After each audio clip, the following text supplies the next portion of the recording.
الحمد لله رب العالمين، والصلاة والسلام على سيد الأنبياء والمرسلين وعلى آله وأصحابه أجمعين وعلى من تبعهم بإحسان إلى يوم الدين. أما بعد، فأعوذ بالله من الشيطان الرجيم. بسم الله الرحمن الرحيم. يا أيتها النفس المطمئنة ارجعي إلى ربك راضية مرضية فادخلي في عبادي وادخلي جنتي. صدق الله مولانا العظيم. اللهم صل على سيدنا ومولانا محمد وعلى آله وأصحابه وبارك وسلم. رب اشرح لي صدري ويسر لي أمري واحلل عقدة من لساني يفقهوا قولي. رب زدني علما رب زدني علما رب زدني علما. سبحانك لا علم لنا إلا ما علمتنا إنك أنت العليم الحكيم.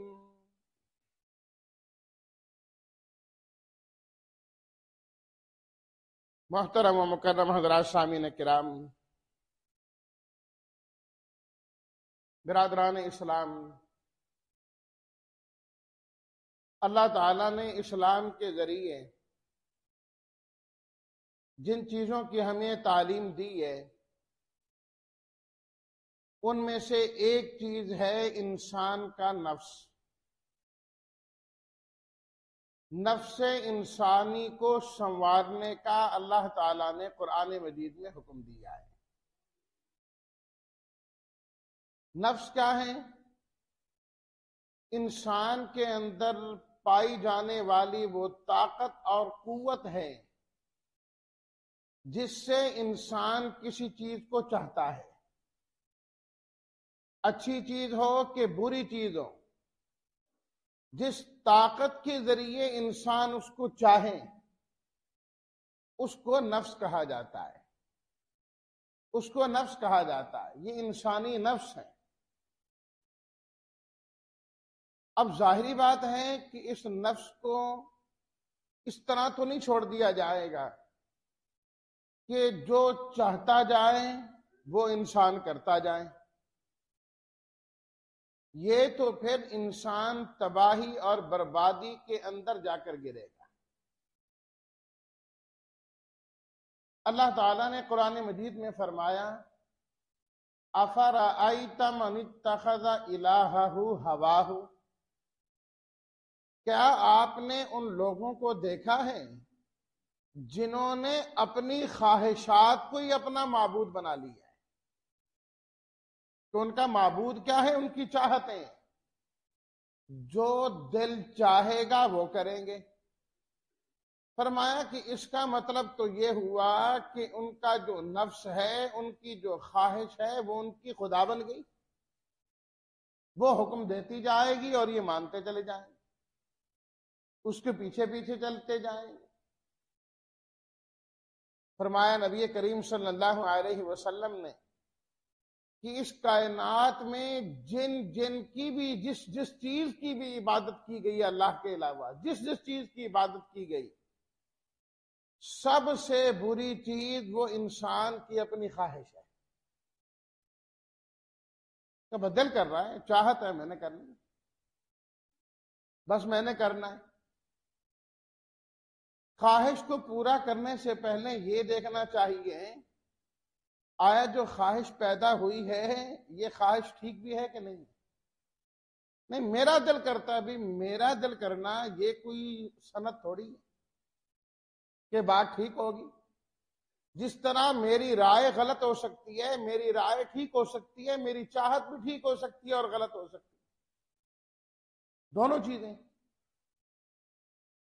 اگر خیر والی ہے تو پھر اس خواہش کو پورا کرنا جائز ہے، بشرطے کہ انسان کسی اور گناہ کا ساتھ ارتکاب نہ کرے، کہ اپنی خواہش کو پورا کرتے کرتے انسان 2 گناہ اور بھی کر بیٹھے، کسی اور کا دل بھی دکھا بیٹھے، کسی اور کو بھی تکلیف پہنچا بیٹھے، تو یہ بھی خواہش درست نہیں ہے۔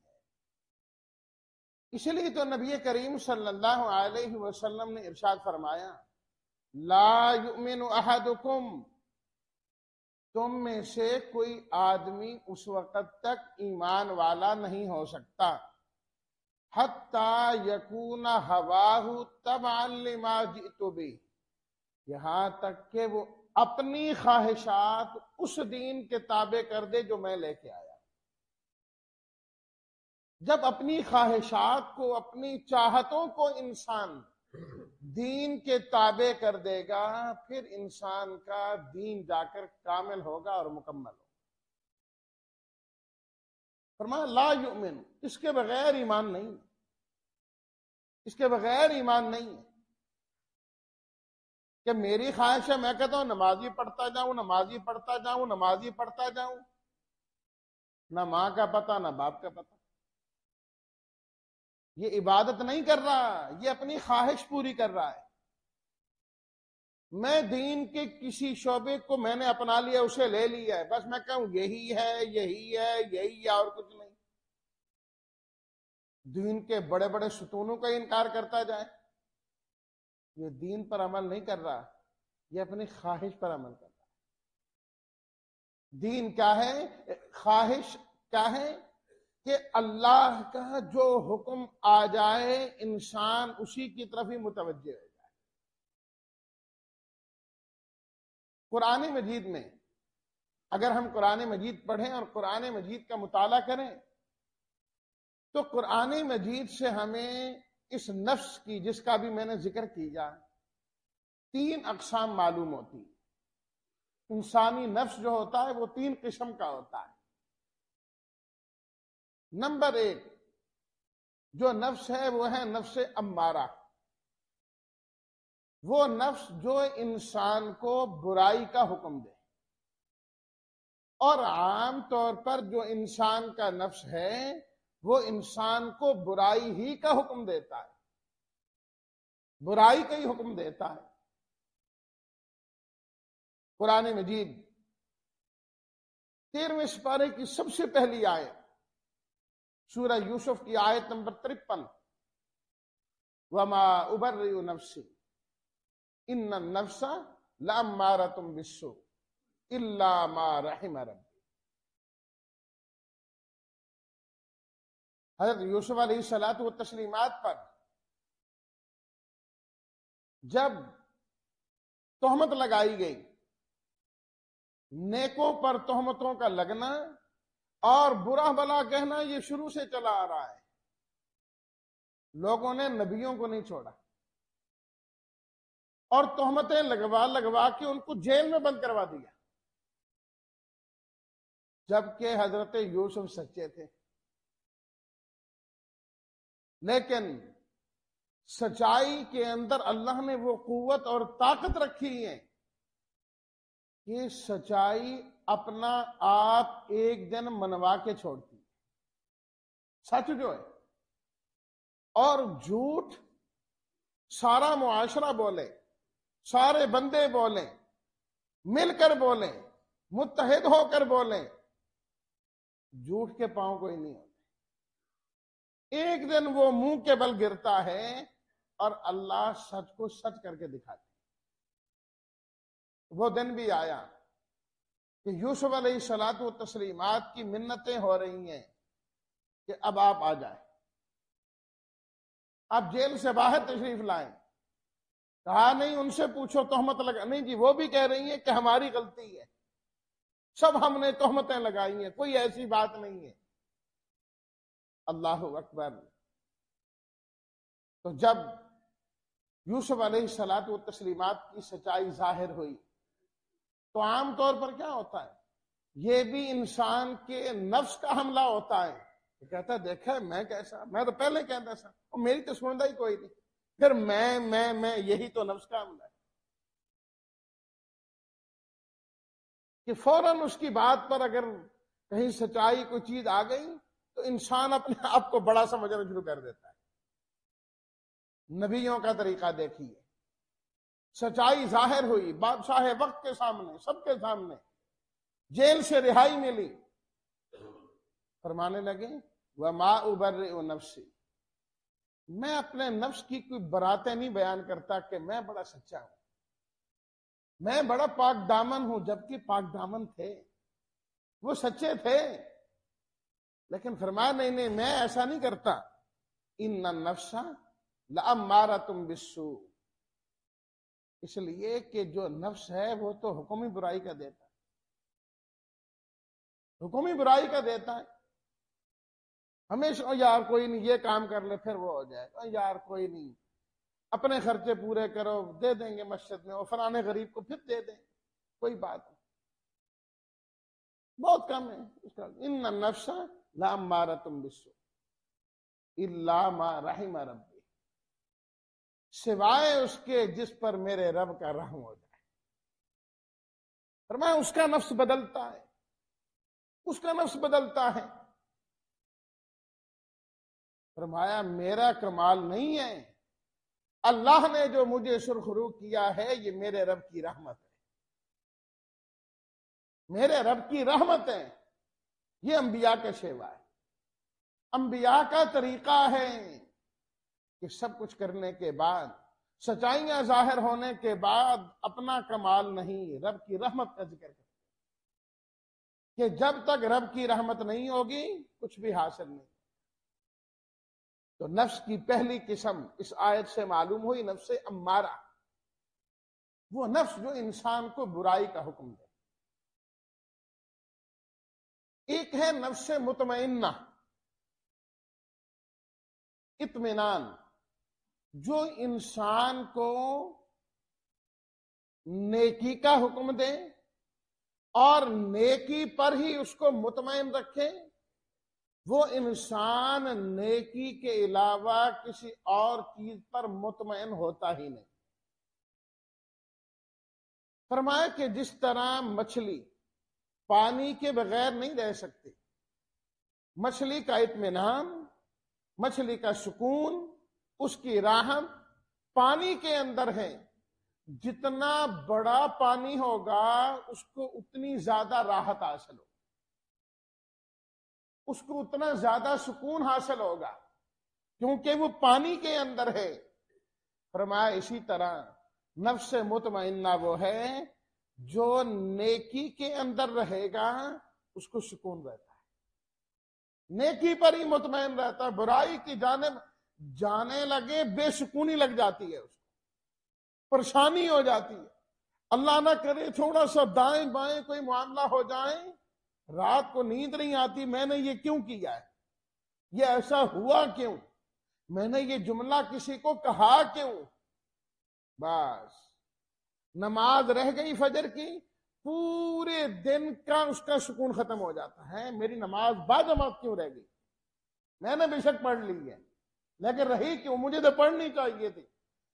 اب وہ اچھا کھانا بھی کھا رہا ہے، اچھا لباس بھی پہن رہا ہے، راحت والی جگہ میں بھی ہے، لیکن اس کا نفس مطمئن نہیں ہے.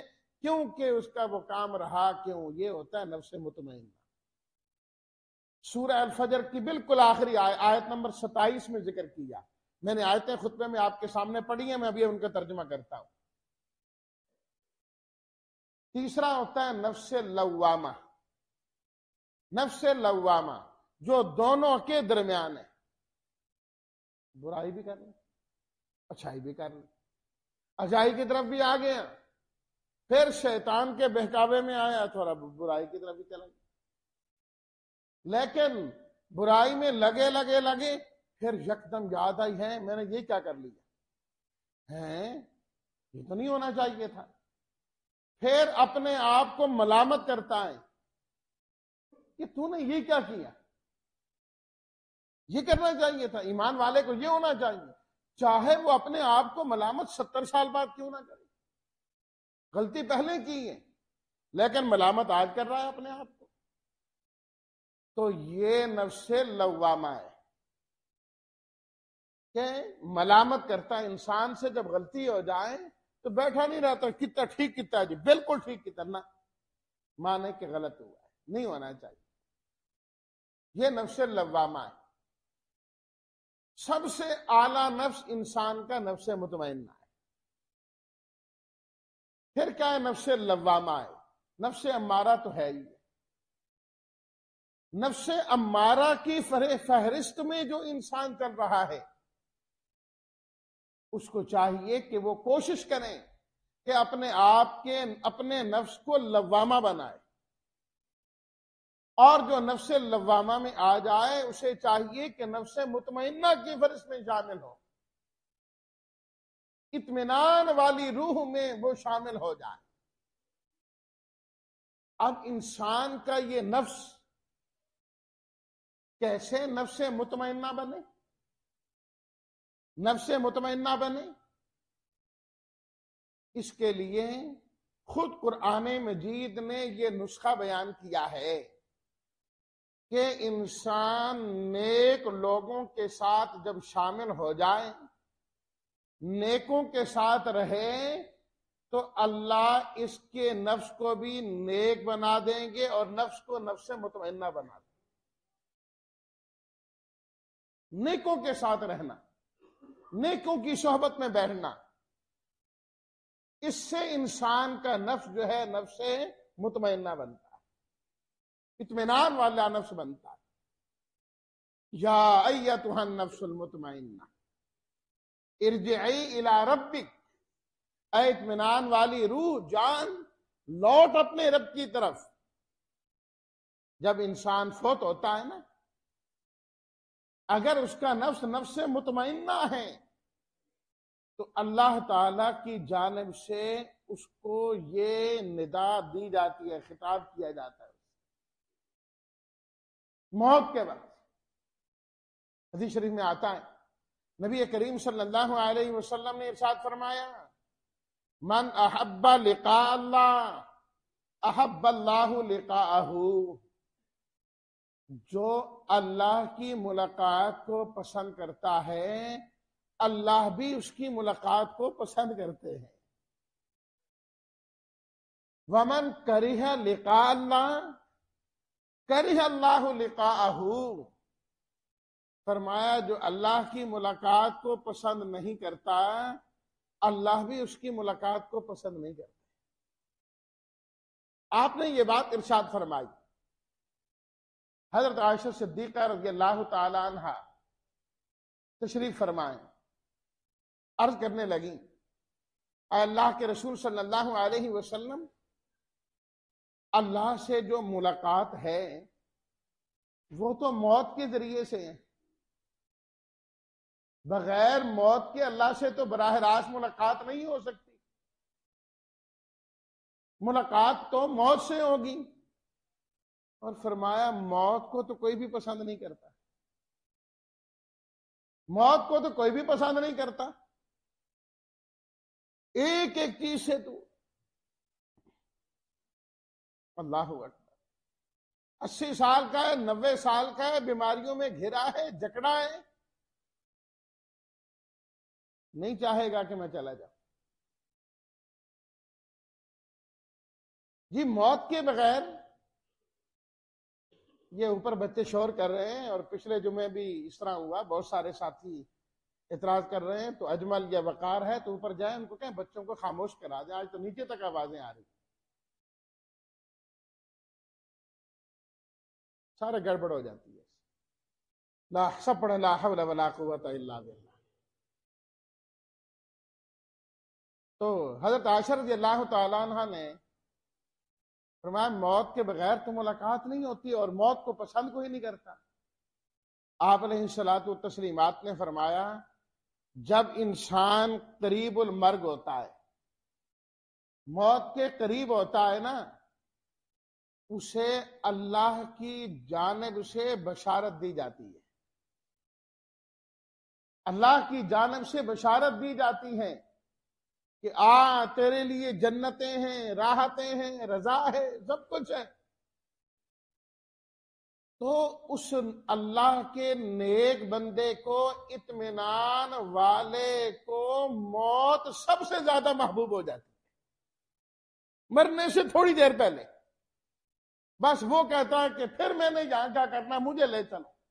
جب جنتی ملتی ہیں تو فرمایا کہ اس وقت انسان اللہ سے ملاقات چاہ رہا ہوتا ہے، اور اللہ اس کی ملاقات کو اس وقت پسند کرتا ہے۔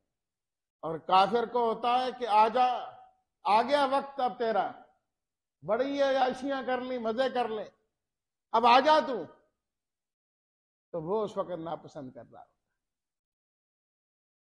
پڑھ رہا تھا میں، حضرت عبداللہ بن عباس رضی اللہ تعالیٰ عنہما فرماتے ہیں، ایک دن میں نے نبی کریم صلی اللہ علیہ وسلم کی مجلس میں یہی آیت پڑھی، یا ایتھا النفس المطمئنہ، اے اطمینان والی روح، آجا اپنے رب کی طرف، ارجعی الی ربک راضیۃ مرضیہ، تو رب سے راضی، رب تیرے سے راضی ہے، آجا، فادخلی فی عبادی وادخلی جنتی۔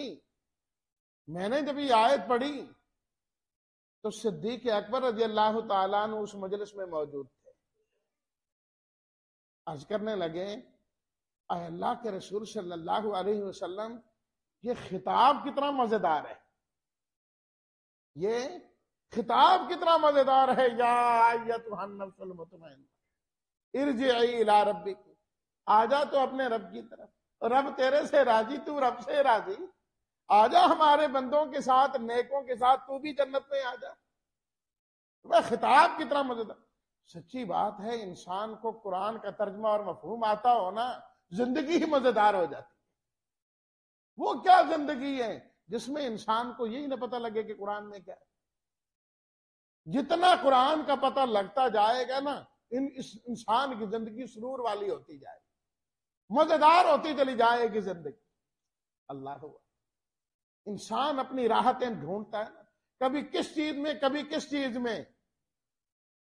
منبر رسول پہ بیٹھ کے کہتا ہوں، جو مزہ قرآن میں ہے کہیں بھی نہیں، جو راحت اس میں ہے کہیں بھی نہیں ہے۔ نہیں تو عمل کر کے دیکھیں آپ، یہ کہنا قرآن سیکھو سیکھو سیکھو۔ بلکہ وہ چلو بات آ گئی، ہم نے الحمدللہ پھر فجر کے بعد دوبارہ شروع کیا ہے سلسلہ، وہ جو کئی احباب ترجمہ الگ الگ سیکھتے ہیں، شریک ہو اس میں۔ تو حضرت صدیق اکبر عرض کرنے لگے، اللہ کے رسول صلی اللہ علیہ وسلم، سب کہہ دیجیے صلی اللہ علیہ وسلم، کہ خطاب کتنا مزیدار ہے، یہ خطاب کا ہی مزہ آ رہا ہے، بات سن کے ہی مزہ آ رہا ہے۔ آپ علیہ الصلوۃ والتسلیمات نے کیا خوبصورت فرمایا، فرمایا ابو بکر، جب آپ کی موت کا وقت آئے گا نا، اللہ کے فرشتے تجھے بھی یہی خطاب کریں گے۔ اللہ اکبر، اللہ اکبر،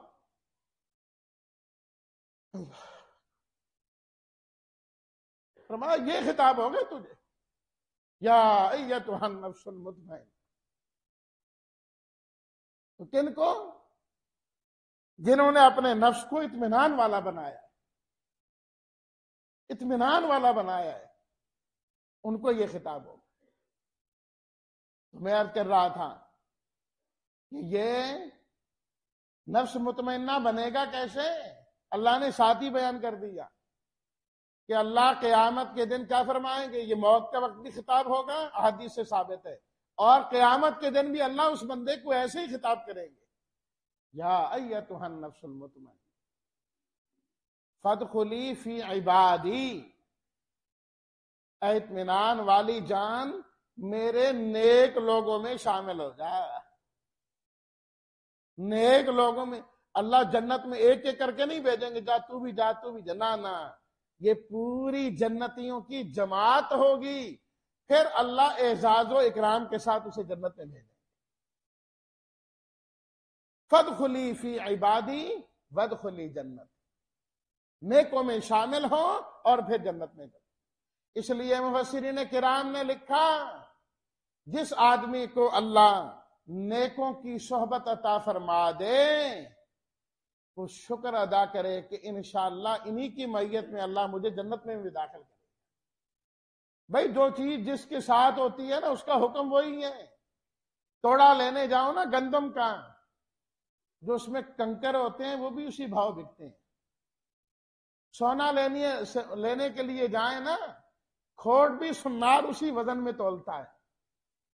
اس طرح کنکر الگ نکالو، کھوٹ الگ نکالو، اور کہو مجھے سونے کے پیسے دے دو، کوئی نہیں دیتا. سونے کے ساتھ جڑ کر رہے گا، اس کا بھاؤ بھی سونے والا ہو جائے، اس کی قیمت بھی وہی ہو جائے. اس لیے تو انبیاء کرام کیا دعائیں کرتے تھے؟ اللہ اکبر. صرف 2 دعاؤں کا ترجمہ کر کے بات مکمل کرتا ہوں. حضرت سلیمان علیہ السلام کی دعا قرآن میں ہے، ربی اوزعنی ان اشکر نعمتک التی انعمت علی وعلی والدی. یا اللہ مجھے ہمت اور توفیق دے کہ میں شکر ادا کروں تیری ان نعمتوں کا جو تو نے میرے اوپر بھی کی، میرے ماں باپ پر بھی. وَأَنْ أَعْمَلَ صَالِحًا تَرْضَاهُ. یا اللہ مجھے ہمت دے میں نیک عمل کرنے والا بنوں. وَأَدْخِلْنِي بِرَحْمَتِكَ فِي عِبَادِكَ الصَّالِحِينَ. یا اللہ میرے اوپر رحمت کر، مجھے بھی اپنے نیک بندوں میں شامل کر. اللہ کے نبی دعا کر رہے. حضرت یوسف کی بات آئی علیہ السلام کی. اللہ نے سورہ یوسف میں ان کا واقعہ اتنی تفصیل کے ساتھ نقل کر کے سارا واقعہ اس دعا پر ختم کیا. فاطر السماوات والارض. یا اللہ آسمان زمین کا پیدا کرنے والا تو ہے. انت ولی فی الدنیا والآخرہ. یا اللہ دنیا میں بھی میرا سہارا تو ہی ہے اور آخرت میں بھی میرا سہارا تو. نہ دنیا میں تیرے علاوہ میرا کوئی، نہ آخرت میں کوئی ہوگا. توفنی مسلمن. یا اللہ جب مجھے اس دنیا سے لے جانا نا، اسلام کے ساتھ لے جانا. وَأَلْحِقْنِي بِالصَّالِحِينَ. اور یا اللہ اسلام کے ساتھ لے جانا اور اپنے نیک لوگوں میں، اپنے بندوں میں مجھے بھی شامل کرنا. تو اس سے زیادہ کہنے کی ابھی ہمت نہیں رہی. اللہ ہمارے نفس کو نفس مطمئنہ بنائے. وآخر دعوانا ان الحمد للہ رب العالمین.